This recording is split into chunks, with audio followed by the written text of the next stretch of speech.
একদিন আকবর ও বীরবল মিষ্টি আম প্রাণ ভরে খাচ্ছিলেন। আমগুলি রাখা ছিল টেবিলে, আর তার মুখোমুখি দুটো চেয়ারে বসে খাচ্ছিলেন।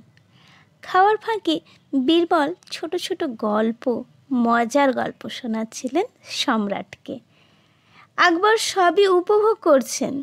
এক একটি আম খাওয়া হয়ে গেলে তারা ছালগুলো যে যার মতো টেবিলের নিচে ফেলে দিচ্ছিলেন।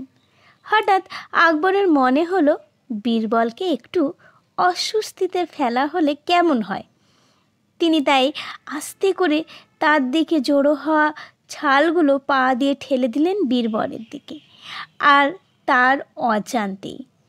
আকবর তারপর উচ্চস্বরে বললেন, আমার আদেও ধারণা ছিল না যে মিষ্টি আমের প্রতি তোমার এতটা লোভ। তুমি কি জানো কতগুলো আম তুমি খেয়েছো? বলতে গেলে সবই। এ কথা শুনে বীরবল তখন নিচের দিকে তাকালেন।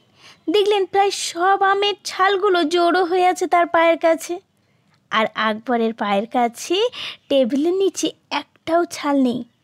তখন তার আদৌ বুঝতে অসুবিধা হলো না যে এসব কাজ সম্রাটের। বীরবল বললেন, আমি স্বীকার করছি আমি লোভী, কিন্তু আপনার লোভ যে আমার চেয়েও বেশি। আমি খেয়েছি কেবল আম, আর আপনি খেয়েছেন ছাল সমেত, কিছুই ফেলেননি। আকবর সসম্মানে বীরবলের তখনই বুদ্ধির তারিফ করতে বাধ্য হলেন।